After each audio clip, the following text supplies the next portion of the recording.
Les matins de France Culture, Guillaume Erner.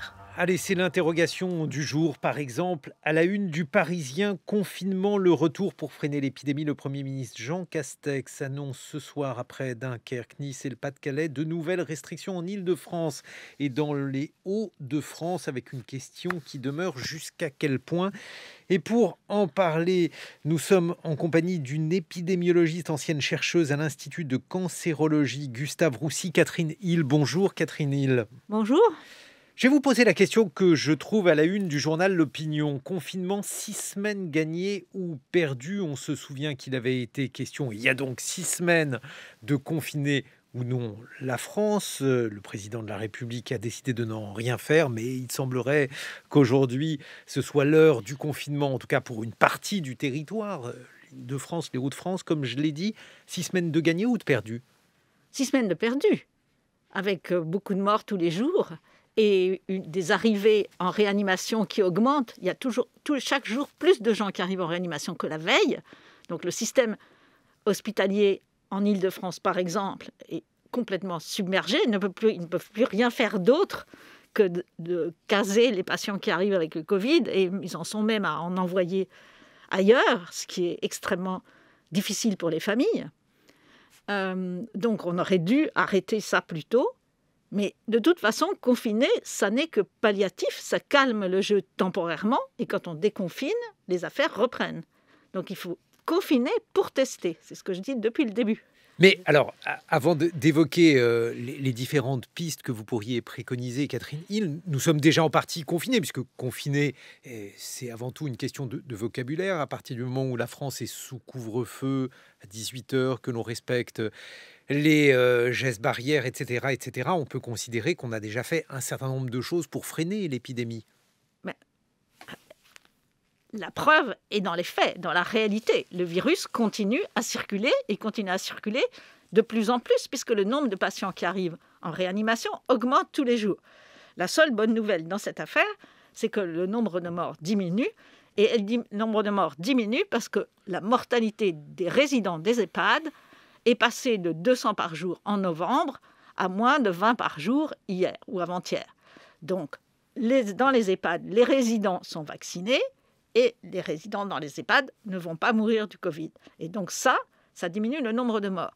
Ça ne diminue pas le nombre d'arrivées en réanimation parce qu'en réalité, les résidents dans les EHPAD allaient très peu en réanimation quand ils étaient malades parce que leur état général faisait que les mettre en réanimation, qui est une chose violente et difficile, paraissait pas du tout indiqué. On ne va pas mettre pendant 4 semaines en réanimation quelqu'un qui a des comorbidités, qui a 85 ans et qui ne va pas supporter ça, ou qui risque d'en survivre, risque d'être en très mauvais état. Donc, ça n'a pas soulagé la réanimation que de vacciner les résidents dans les EHPAD, mais ça a beaucoup diminué la mortalité dans la population très âgée dans les EHPAD et aussi un peu ailleurs, puisque la population de plus de 75 ans et plus commence à être assez bien vaccinée. Oui, alors le corollaire de cela, apparemment, Catherine Hill, c'est qu'il y aurait aujourd'hui en réanimation des patients plus jeunes qui resteraient plus longtemps. En tout cas, le nombre... On peut regarder plusieurs indicateurs et il ne faut pas regarder l'âge moyen des gens en réanimation. Il faut regarder si, dans une classe d'âge donnée, 20 à 29 ans par exemple, ou 30 à 39 ans, il y a plus de gens qui arrivent en réanimation aujourd'hui qu'il y a 15 jours ou un mois. Et ça, c'est vrai. Il y a plus de gens de 20 à 29 ans et plus de gens à 30 à 39 ans qui arrivent en réanimation chaque jour. Donc ça, c'est l'épidémie qui augmente. C'est juste l'accélération, c'est juste... Le virus continue à circuler et circule plus. Plus de gens en valeur absolue, mais en pourcentage, est-ce que l'on constate un rajeunissement qui pourrait être lié, je ne sais pas, au fait que les variants, puisque aujourd'hui il est question de variants, est-ce que ces variants seraient plus offensifs, plus nocifs, y compris pour des personnes plus jeunes? C'est tout à fait possible. On ne sait pas.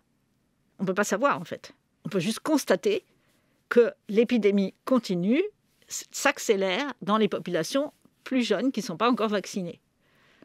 Donc, il faut vacciner.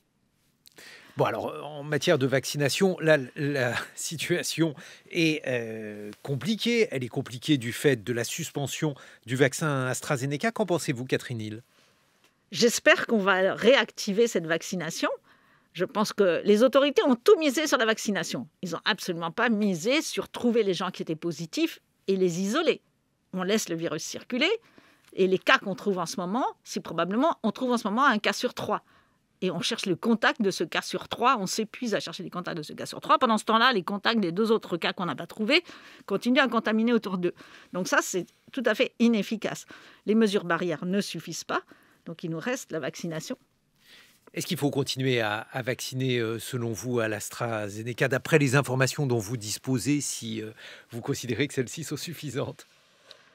Je pense que la balance entre le bénéfice qui est protéger la population française du Covid et le risque dont on n'est même pas sûr, le risque de thrombose dont on n'est même pas sûr qu'il est augmenté, parce qu'on a des cas, mais on ne sait pas. Dans la population non vaccinée, il y a peut-être exactement le même nombre de cas. On n'en sait rien. Et toutes les données qu'on a dans les pays où on a massivement vacciné avec l'AstraZeneca, on voit bien que cette histoire de thrombose n'est pas un problème. Donc vraiment, je pense qu'on s'est affolé pour rien. Il faut surveiller, c'est très important, mais il faut toujours mesurer le risque en face du bénéfice. Et là, le bénéfice est beaucoup plus grand que le risque, à mon avis. Est-ce qu'on a un schéma biologique qui permettrait d'expliquer en quoi une vaccination créerait des thromboses? Alors là, je ne suis pas médecin. Si vous demandez ça à un biostatisticien, vous le mettez en difficulté. Mais le Covid lui-même fait ça. C'est tout ce que je peux verser au dossier. Et lorsque l'on évoque, parce que on a tous en tête, en grande masse en tout cas, à la fois le risque d'avoir une forme grave du Covid, voire d'en mourir, la probabilité de cela, et le très faible nombre de cas de thrombose par rapport au nombre de personnes vaccinées à l'AstraZeneca, est-ce que vous comprenez là aussi, Catherine Hill, qu'il y ait eu une sorte d'affolement, comme vous dites, ou en tout cas l'utilisation d'un principe de précaution à ce sujet?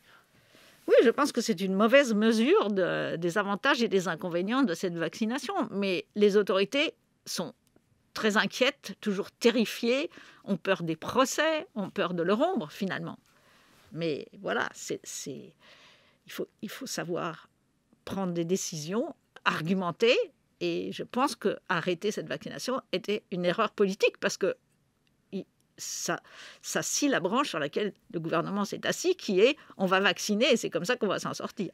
Alors aujourd'hui, donc, il y a une partie de la France qui est confinée le week-end, une autre qui le sera probablement. Il y a de toute façon un couvre-feu national. Quelles étaient les autres hypothèses? Quelles solutions auriez-vous préconisées, Catherine Hill? Je ne sais pas, ou bien pour ne pas en arriver là, ou bien pour tenter de retrouver un peu d'air pour que la vaccination, pour que la campagne de vaccination avance, puisque aujourd'hui le virus va plus vite que le vaccin. Oui, le virus va plus vite que les livraisons de vaccins. Donc on fait ce qu'on peut avec les livraisons qu'on a. Depuis le début, je pense, mon analyse est extrêmement simple. Une maladie infectieuse, si on trouve les gens qui sont contagieux au début de leur contagiosité et qu'on les isole, on arrête la circulation du virus. On n'a pas fait ça.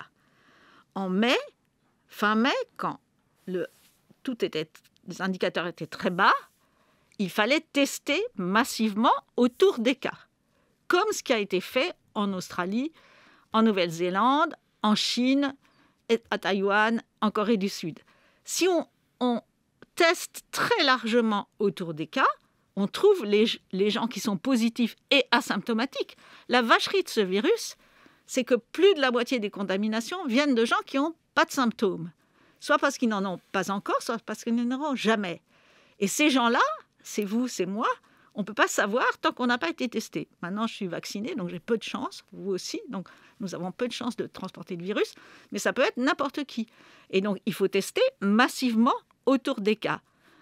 En mai et juin, Olivier Véran disait « tout va bien, il y a 1% de positifs ». À Pékin, 22 millions d'habitants dans la conurbation de Pékin, en juin, après 45 jours où il y avait un cas positif, il y a eu le 11 juin un cas, le 6 juin 12 cas, le 13 juin, 35 cas. Ils ont confiné une partie de la conurbation de Pékin. Dans les 10 premiers jours, ils ont vacciné ils ont testé 2 300 000 personnes et ils ont trouvé 225 positifs. Un cas positif pour 10 000. Et c'est comme ça qu'ils contrôlent l'épidémie. Quelques jours après, début juillet, il y avait de nouveau 0 cas dans la conurbation de Pékin. C'est comme ça qu'on contrôle l'épidémie, en trouvant les gens qui sont positifs. Ça veut dire quoi, Catherine Hill? Ça veut dire qu'en fait, vous pensez qu'il est impossible de vivre avec ce virus? Et il faut essayer de ne pas vivre sans ce virus, parce que si on vit avec ce virus, on meurt avec ce virus, et on a déjà vu qu'il y a énormément de morts. Depuis le 1er décembre, moment où on a arrêté le deuxième confinement et où tout le monde est parti faire du shopping, les niveaux de risque d'arriver à l'hôpital, en réanimation et la mortalité sont restés très élevés. Et c'est seulement récemment que la mortalité s'est mise à baisser, mais les arrivées en réanimation se sont mises à augmenter. Donc, on ne fait pas ce qu'il faut. Il faut tester massivement. Et tester massivement, ça ne veut pas dire dépenser beaucoup d'argent en testant n'importe qui. Tester les enfants des écoles, c'est ridicule, parce qu'ils sont négatifs lundi, et mardi, ils vont être contaminés à la boulangerie en allant acheter un pain au chocolat parce que la caissière est positive et ne le sait pas. Ça ne va pas. Donc en fait, il faut tester dans l'entourage des personnes atteintes parmi les cas contacts, mais ceux qui sont cas contacts sans le savoir parce qu'ils ont été contaminés précisément à la boulangerie et vous ne savez pas que votre boulangère était positive, comment faire, Catherine Hill? Mais il faut tester tout le monde en même temps. Il faut distribuer des tubes en plastique sur les paillassons des gens et qui crachent dedans.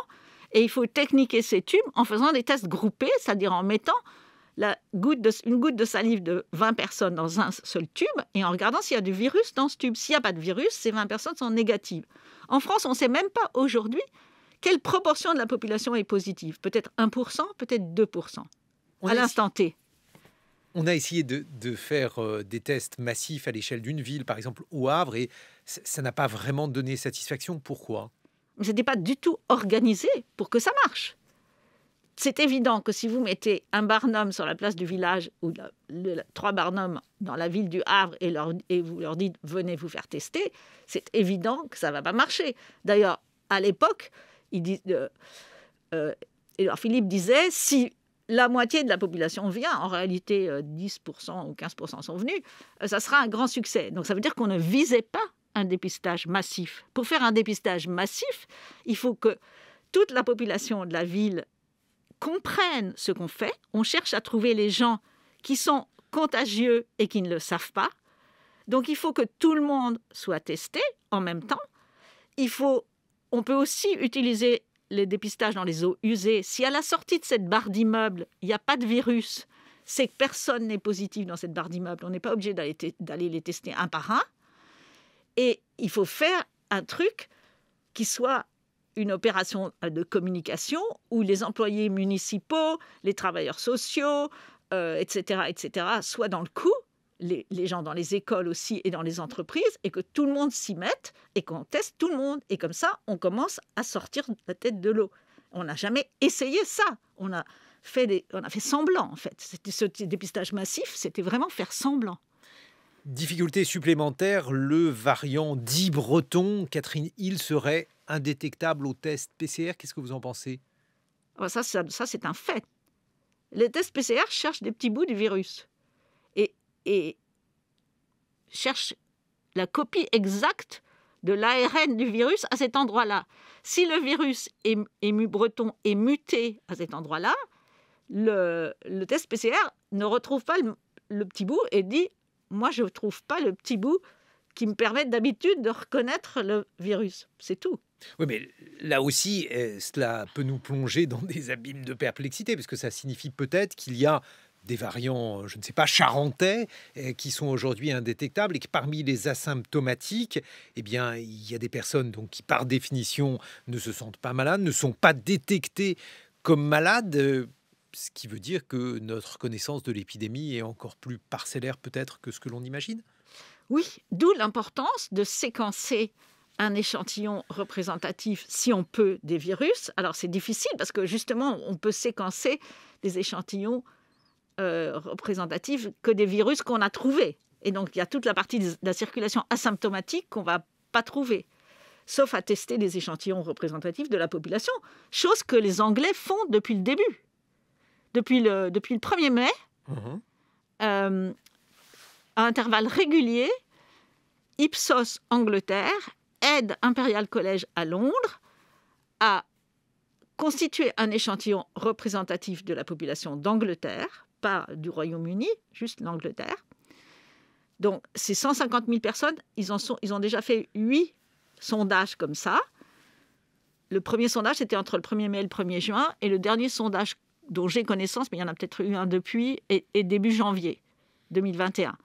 150 000 personnes à chaque fois reçoivent de quoi se prélever eux-mêmes dans le nez, pas nasopharynx. Le plan de sondage, c'est comme un sondage électoral. Il y a la bonne répartition de vieux, de jeunes, d'urbains, de rural, de pauvres, de riches, etc. Et donc, ils se prélèvent dans le nez. Le sondage commence à l'âge de 5 ans. Et entre 5 et 12 ans, c'est les parents qui font le prélèvement. Ensuite, ces prélèvements sont envoyés dans des labos centralisés et sont techniqués par PCR. Et comme ça, on peut surveiller la prévalence du virus dans la population d'Angleterre. Et on l'a vu passer de 1 pour 1000 en septembre à 1,6% en janvier. En France, on ne sait pas.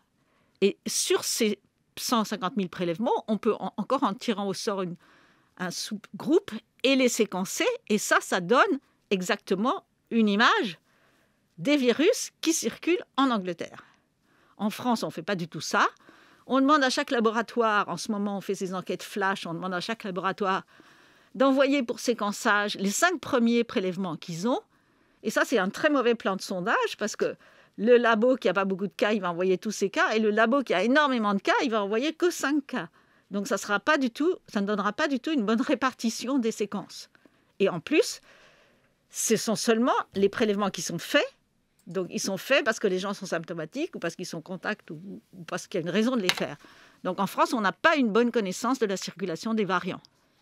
Ce qui veut dire que nos connaissances parcellaires aujourd'hui ne nous permettent peut-être pas de prendre les bonnes décisions, Catherine Hill ? Je ne suis pas sûre que les décisions à prendre dépendent énormément des variants, mais en tout cas, ce serait très important de savoir. En ce moment, en gros, on compte sur les Anglais pour nous dire ce qu'il y a comme mutation. C'est pas très, très raisonnable. On peut même compter parfois sur les Anglais, Catherine. Oui.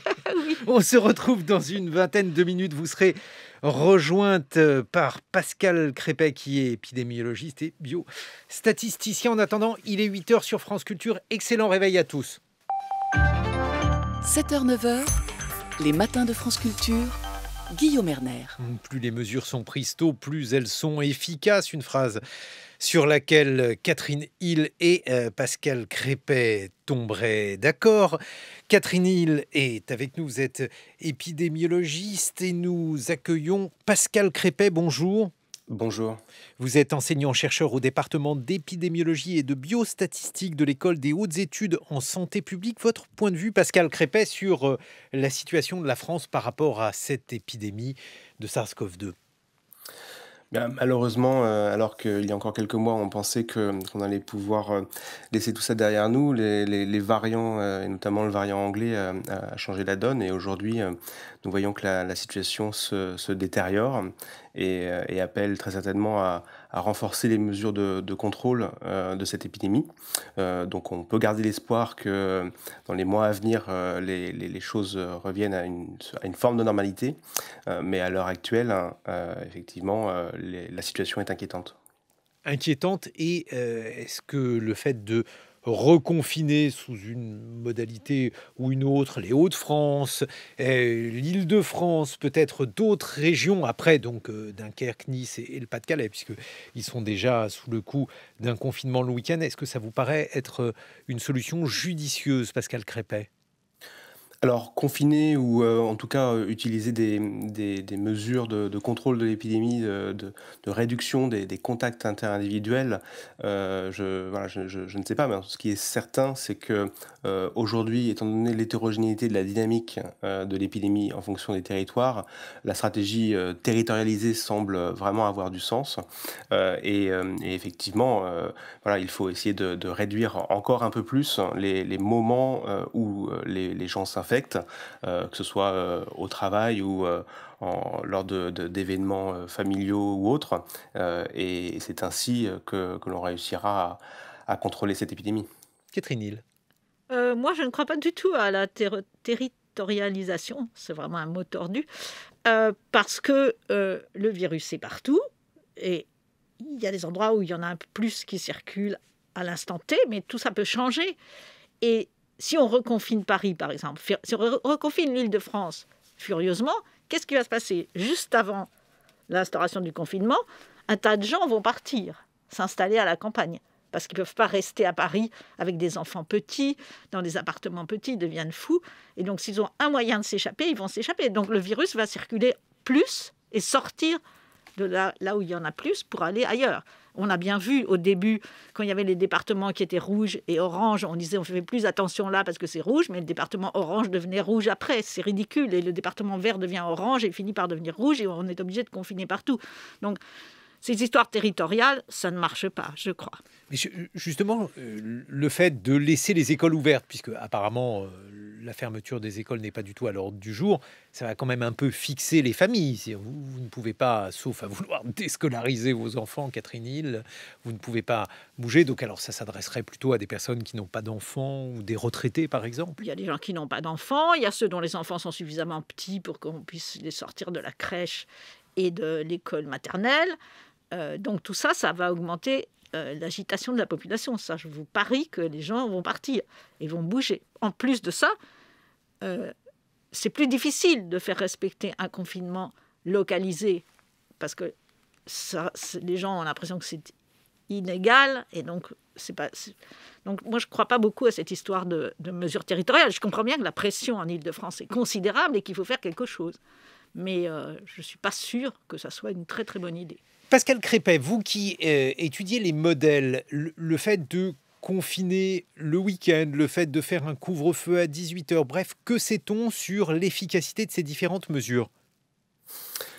Alors, on en sait un peu plus sur le couvre-feu à 18h que l'on en savait au moment où il a été mis en place. Au moment où il a été mis en place, c'était comme toute nouvelle mesure, hein, c'est toujours extrêmement compliqué d'essayer d'évaluer a priori son effet. Or, visiblement, il a eu un effet puisqu'il nous a permis de rester sur un plateau encore un peu plus long.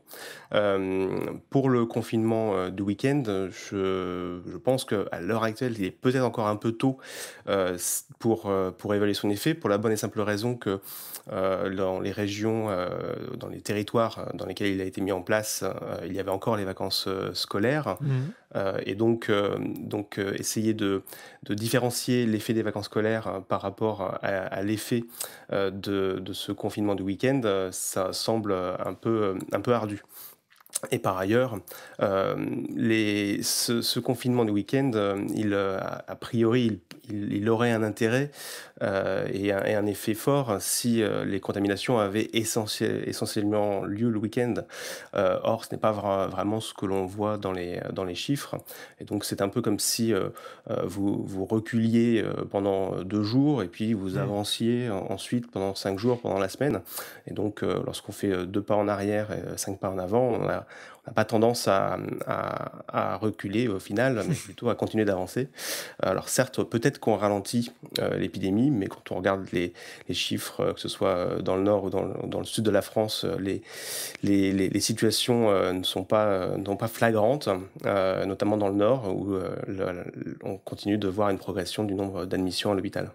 Que sait-on sur les lieux et les moments où on se contamine, Pascal Crépet? Alors, il y a une grosse étude de l'Institut Pasteur qui a été faite justement en interrogeant les personnes qui étaient positives, mais aussi celles qui étaient négatives, pour justement essayer d'évaluer les différences entre les positifs et les négatifs. Et ce qui leur ressort, c'est que typiquement, les personnes, quand elles savent quand elles ont été infectées et par qui elles ont été infectées, disent qu'elles ont été infectées soit chez elles, au sein de leur foyer, soit au travail, soit dans des réunions familiales ou avec des amis. Alors ça ne veut pas dire qu'en dehors de ces moments, il n'y a pas d'infection, parce qu'en fait, il y a un biais d'observation. Il est très difficile de savoir si on a pris le métro avec une personne infectée, parce qu'en général, on prend le métro avec des gens qu'on ne connaît pas, et donc on n'a pas de suivi là-dessus. Mais en règle générale, les moments où on s'infecte sont des moments où on est en intérieur et où on ne porte pas de masque. Catherine Hill. Oui, c'est parfaitement résumé. Plus de la moitié des gens ne savent pas par où ils ont été contaminés et on n'a jamais identifié des contaminations dans le métro, dans les supermarchés, parce qu'on ne peut pas faire le lien entre les personnes qui ont été contaminées dans le métro et dans les supermarchés. Mais alors, le corollaire de tout ça, en fait, Catherine Hill, c'est que vous pensez, par exemple, que les personnes ont une tendance à dire qu'ils ont été contaminés chez eux ou que l'on retient sur tout cela parce que le reste, on n'en sait rien. Exactement. C'est la partie. Ce qu'on ne voit, on ne peut détecter que les contaminations chez des gens qui se connaissent et qui peuvent identifier la personne qui les a contaminés. Et tous les autres, on ne les connaît pas. Et une bonne indication, c'est le fait que actuellement, dans le dernier point épidémiologique hebdomadaire de jeudi dernier, il y a moins de 1 cas sur 3 qui est un contact d'un cas connu. Donc on ne comprend rien à la circulation du virus dans ce pays. C'est pas la seule chose qu'on ne comprend pas, Catherine Hill. Mais alors, est-ce que ces avalanches d'études, on a d'ailleurs du mal à y voir clair sur ce qu'elles disent, ce qu'elles ne disent pas, qui consistent à tenter de comprendre si on se contamine au spectacle, dans les concerts, au musée, qu'est-ce que l'on sait à ce sujet? On sait qu'on ne sait pas. Si dans le métro, dans la ligne 13, quelqu'un a craché du virus sur 10 personnes, on ne fera jamais le lien. Donc on ne trouve que ce qu'on arrive à trouver.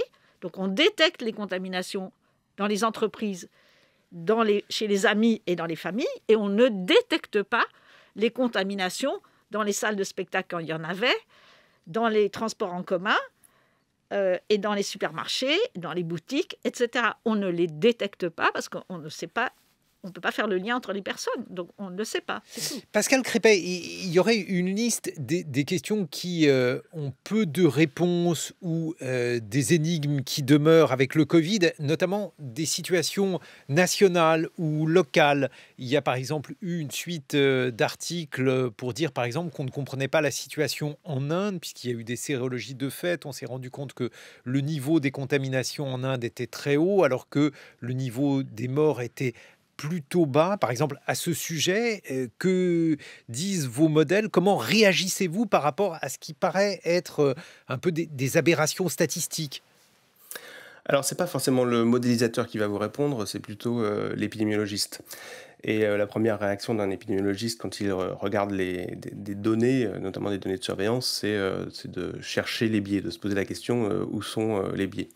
Alors, je n'ai pas regardé en détail les données de l'Inde, mais typiquement, il y a 2 éléments qui peuvent expliquer des différences de mortalité. Le premier élément, c'est peut-être la distribution d'âge de ces populations. On sait qu'il y a un gradient de risque de mortalité très fort qui avance avec l'âge de la population. Donc, si les populations sont très jeunes, eh bien forcément, il y a une mortalité moindre. L'autre élément qui est à prendre en compte, c'est la sous-déclaration, et c'est pas forcément malicieux de la part des autorités indiennes. C'est que lorsqu'on a déjà peu de ressources pour faire des tests, on va pas forcément aller tester toutes les personnes qui sont décédées. Et donc, parce que là encore, ça ne va pas changer leur diagnostic final. Et donc, il y a très certainement, peut-être, enfin, je dis très certainement, en fait, il y a peut-être beaucoup de personnes qui sont décédées de la Covid-19, mais pour lesquelles on n'a pas pu poser un diagnostic de Covid-19. Et c'est le cas aussi, par exemple, au Brésil, où il y a une étude récente qui a réanalysé... Le Brésil, pardonnez-moi, je vous coupe, Pascal Crépet, en termes de mortalité, si on s'en tient aux statistiques officielles, il serait par exemple voisin de la France. Oui, alors le Brésil pendant longtemps avait même moins de morts que la Suède, si on s'en tient aux statistiques officielles. Mais justement, il y a une étude assez récente qui a réanalysé les données de mortalité, notamment de mortalité de toute cause, et qui repère qu'il y a un excès de mortalité totalement corrélé à la courbe de mortalité de Covid-19 et qui n'est pourtant pas identifié comme Covid-19 et ce qui montrerait plutôt une sous-estimation ou un mauvais classement d'un certain nombre de personnes décédées et cela pourrait représenter jusqu'à 50% de morts en plus par rapport aux chiffres officiels. Donc je pense qu'il faut faire très attention avec les comparaisons entre pays parce que les systèmes de surveillance et la qualité des systèmes de surveillance peut être très différente et la façon dont on compte notamment les morts peut au final donner une image très différente des situations. Catherine Hill. En France aussi, on a un problème avec les indicateurs. On n'a peut-être pas trop de problème avec le dénombrement des morts, qui ne doit pas être trop loin de la réalité, mais on a un gros problème avec le dénombrement des cas. Si vous regardez les sérologies, comme ce qui a été fait en Inde, on nous a dit récemment que 17% de la population française avait eu le Covid. 17%, ça fait 11 millions. On n'a jamais trouvé 11 millions de cas. Donc, il y a eu 11 millions de personnes qui ont eu le Covid, mais on en est à 4 millions de personnes qu'on a trouvées. Donc, on ne trouve qu'une petite fraction des cas. Donc, tous les indicateurs ont des problèmes.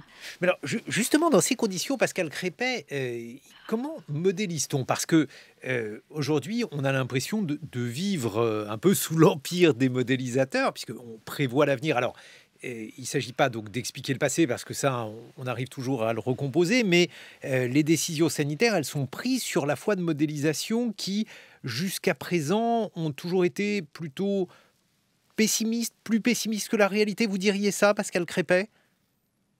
Alors moi, je ne suis pas tout à fait sûr, et d'ailleurs les derniers mois ont plutôt tendance à laisser penser que justement les modélisateurs ne sont pas au centre des décisions, et les épidémiologistes Ça, même peut-être parce que vous êtes modélisateur. Oui, voilà. Mais je pense qu'il faut replacer les modèles vraiment dans leur rôle, dans le rôle qu'ils apportent, qu'ils jouent dans cette crise. Et le premier rôle d'un modèle, c'est d'abord d'essayer de comprendre ce qui se passe. C'est d'essayer de rassembler les différentes pièces du puzzle et de voir comment ces différentes pièces peuvent fonctionner ensemble. C'est d'ailleurs pour ça que les modèles essayent d'abord de reproduire le passé pour comprendre le présent avant d'imaginer faire des projections dans le futur. Et les projections qui sont faites dans le futur ne sont jamais des prédictions, hein. Les modèles ne sont pas des boules de cristal, bien évidemment. Ils permettent juste de traduire des hypothèses en chiffres peut-être d'hospitalisation, d'essais, etc. Mais ils ne font que traduire des hypothèses. Donc c'est souvent d'ailleurs pas forcément les modèles qui se trompent, mais c'est les hypothèses que l'on met dedans et voire parfois les données qu'on utilise. Et comme le dit Catherine Hill, effectivement, quand on parle d'incidence, en fait on ne parle pas d'incidence, on parle d'incidence de tests positifs, ce qui est effectivement très différent de l'incidence des malades ou de l'incidence des personnes infectées. Et donc c'est pour ça que c'est important d'avoir ce regard d'épidémiologiste sur les données et de bien comprendre tous les biais qui sont attachés à chacune des données. Et toutes les données sont forcément biaisées, hein, et les données françaises ne font pas exception à cela. Donc il faut toujours rester très critique sur ce que l'on sait, et puis rester bien sûr critique sur les modèles. Les modèles, c'est un indicateur, une information parmi d'autres. Et moi, je suis totalement à l'aise avec le fait que le décideur politique ne prenne pas que les projections des modèles comme indication, comme boussole pour prendre ses décisions, parce que la décision politique, elle doit effectivement s'attacher à regarder tout un ensemble de facteurs. Catherine Hill. Pour résumer, il y a un statisticien britannique il y a longtemps qui a dit « tous les modèles sont faux, mais il y en a qui sont utiles ». En fait, un modèle, c'est une espèce de petite mécanique dans laquelle on a reconstitué ce qu'on a compris de la dynamique du virus, Mais si on s'est trompé dans un paramètre, le modèle... Et en fait, l'intérêt du modèle, c'est de pouvoir regarder comment les résultats varient si on change certains paramètres. Si on pense que ça va se passer comme ci, si on pense autrement, ça va se passer comme ça. Ça vous donne une idée sur les conséquences des différents paramètres qu'on connaît plus ou moins bien. Mais en fait, ces modèles sont... Les gens y croient parce qu'ils ne les comprennent pas, mais il faut s'en méfier terriblement. Par exemple, on s'intéresse énormément au nombre de reproductions effectives. On nous dit il est supérieur à 1, l'épidémie augmente, il est inférieur à 1, l'épidémie diminue. Dans l'avant-dernier point épidémiologique hebdomadaire, il y avait 2 estimateurs de ce truc. Un qui reposait sur une série de données qui étaient les arrivées à l'hôpital et l'autre sur une série de données qui était je ne sais plus quoi. Et il y en avait un qui disait l'épidémie augmente en ce moment et l'autre qui disait que l'épidémie diminue en ce moment. Donc... Mais alors ça, c'est quelque chose de génial parce que les journalistes qui évidemment sont ignorants en la matière au début de l'épidémie ont appris l'existence du R0, ce que vous appelez le truc, Catherine Hill. Oui. Et on nous a dit que le R0 permettait de prévoir la contagiosité du virus et que c'était cela en fait qui était particulièrement important. Puis on s'est rendu compte que c'était un indice synthétique, c'est-à-dire qu'en fait il ne correspondait pas à la nature du virus, mais à la nature de ce que les hommes faisaient de ce virus. Non, le R0, c'est le nombre de reproductions initiales quand le virus arrive dans un pays où tout le monde est susceptible d'avoir le Covid. Et pour l'instant, la plupart des estimations disent que ce R0 vaut 3, encore que je connais un chercheur qui pense qu'il vaut plutôt 8. Donc il y a un problème là. Mais si vous regardez la courbe des décès des 200 premiers morts dans tous les pays, vous voyez que c'est exactement la même dynamique dans tous les pays. Donc ça vous dit quand même qu'il y a quelque chose d'intrinsèque dans la dynamique du virus au départ, sauf la Corée du Sud. Mais partout ailleurs, c'est exactement la même dynamique. Mais alors, par exemple, en Belgique, où le variant dit anglais est largement majoritaire, le R0 ne permet pas de comprendre le nombre de morts actuels. Il ne faut pas confondre le R0, qui est le truc, la contagiosité intrinsèque du virus quand il arrive en terrain vierge, et le R du moment, qui est le nombre de cas que chaque cas contamine à l'instant T, sachant toutes les mesures qu'on a prises. Mais ce R du moment, en fait, il est très difficile à estimer. On l'estime à partir de séries différentes. Et l'exemple du point épidémiologique hebdomadaire de l'autre jour, où on avait 2 estimations reposant sur des séries temporelles différentes, qui disaient l'un que ça augmente et l'autre que ça diminue, montre bien que cette estimation de ce paramètre, à mon sens, pour résumer, ne vaut pas un clou. Donc... Merci. Non, mais parce que on a vu apparaître, alors pour expliquer donc cette différence entre les 2 R en Belgique, on a vu apparaître un facteur K dont on n'avait jamais entendu parler. Je ne sais pas ce que c'est, mais j'imagine que c'est la différence entre le R du moment avant et le R du moment après l'arrivée du variant. C'était le facteur de dispersion du virus. Bon. J'ignore. Pascal Crépet, est-ce que ça vous dit quelque chose, le facteur K? Oui. Non, en fait, ce qui est compliqué à comprendre... Alors, forcément, je ne partage pas forcément l'avis de Catherine Hill sur... qui a peut-être tendance à jeter le bébé avec l'eau du bain. Il est clair qu'on ne peut pas calculer ce nombre de reproductions si on n'a pas des données derrière qui reflètent bien la dynamique de l'épidémie. Et donc, les biais dans les données, forcément, affectent le calcul de ce R, bien évidemment. Et c'est pas forcément grave d'avoir des variations. L'important, c'est justement s'il y a des variations, s'il y a un R d'un côté sur un type de données supérieur à 1 et de l'autre côté inférieur à 1, ça montre que la réalité est peut-être entre les deux et ça donne des points d'indication. Ensuite, sur ce facteur de dispersion, c'est simplement en fait le fait que dans les populations, dans les réseaux sociaux, les réseaux de contacts, les contacts ne sont pas homogènes. Il y a des gens qui sont très connectés et d'autres qui sont beaucoup moins connectés. Ce qui fait que quand on parle de nombre moyen de contamination... Alors ça, c'était les fameux super spreaders qu'on avait au début de l'épidémie, mais dont on a perdu la trace après. Donc quand on parle de nombre moyen de contacts par personne, eh bien en fait ce nombre moyen, au final, ne correspond pas à grand-chose parce qu'il y a beaucoup de variabilité dans les contacts. Et donc, c'est pour ça qu'en fonction du contexte, vous allez avoir des nombres de reproductions effectifs qui vont vont potentiellement être différents. Et donc, parler d'un nombre de reproductions effectif très général sur un pays, c'est parfois un peu trompeur. Néanmoins, globalement, sur la dynamique de l'épidémie, à un niveau macroscopique, lorsqu'il y a beaucoup de cas, bon, bah, tous les différents paramètres et toute la variabilité en fait se moyennent, et l'indicateur donne quand même une bonne idée de la dynamique et surtout de l'accélération de l'épidémie. Il faut vraiment voir ce R comme un facteur d'accélération. Lorsqu'il est supérieur à 1, ça signifie que l'incidence, qui est une sorte de vitesse, bah, va continuer d'augmenter, et lorsqu'il est inférieur à 1, l'incidence va ralentir, donc on aura moins de nouvelles admissions chaque jour. Bon, il nous reste quelques minutes. J'aimerais les consacrer à faire des minutes optimistes, Catherine Hill. Regardez-moi, on a quand même la situation en Israël avec un pays qui a largement pratiqué la vaccination, et on voit des images qui font rêver certains, des gens au restaurant. On annonce même la réouverture des boîtes de nuit. C'est donc que c'est possible quand même. Absolument. Oui, oui, bien sûr. Heureusement, on a des vaccins. Ce qui est miraculeux, c'est qu'on ait maintenant au moins 5 vaccins en Occident, si on compte Sputnik V, en plus de Janssen, qui est le petit dernier, AstraZeneca, Pfizer-BioNTech et Moderna. Donc, on a des vaccins qui sont tous efficaces, très efficaces. C'est un vrai miracle.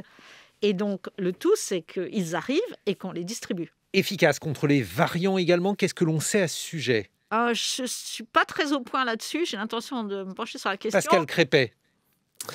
Alors, ils sont a priori efficaces déjà contre le variant anglais, ce qui est déjà une bonne nouvelle, puisque c'est le variant qui nous pose le plus de problèmes, puisqu'il se transmet plus facilement, et en plus de ça, il semble aussi plus sévère, et donc ce qui expliquerait pourquoi on a plus de réanimations que ce qu'on attendait vis-à-vis des hospitalisations que l'on observe.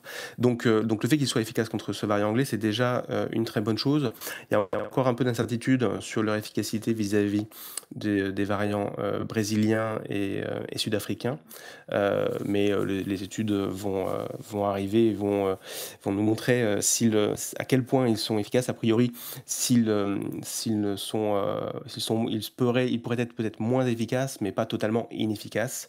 Et donc, bien sûr, les vaccins restent la solution, et la solution qui va nous permettre de revenir à une vie un peu plus normale dans les prochains mois. Après, il n'y a pas que les vaccins qui va nous aider à ça, hein. Il y a aussi l'arrivée des beaux jours qui devraient nous aider à contrôler. Les beaux jours s'en vont un jour, Pascal Crépet. Pardon ? Les beaux jours s'en vont un jour aussi. Les beaux jours s'en vont un jour, donc effectivement, moi je ne peux pas vous assurer que on se replongera pas dans une forme d'inquiétude à la rentrée prochaine, notamment si les variants sud-africains et brésiliens ont l'avantage entre guillemets sélectif d'échapper à la réponse immunitaire.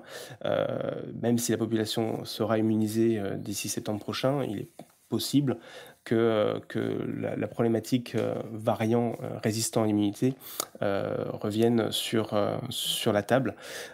Mais bon, on traversera ce pont lorsqu'on sera devant. Un dernier mot, Catherine Hill. Les personnes vaccinées ne contaminent pas, ce qui pourrait là aussi freiner considérablement l'épidémie. C'est une certitude aujourd'hui? Je pense que oui. Et en plus, pour rajouter à l'optimisme, avec les vaccins à ARN, on peut les modifier pour qu'ils protègent contre les nouveaux variants.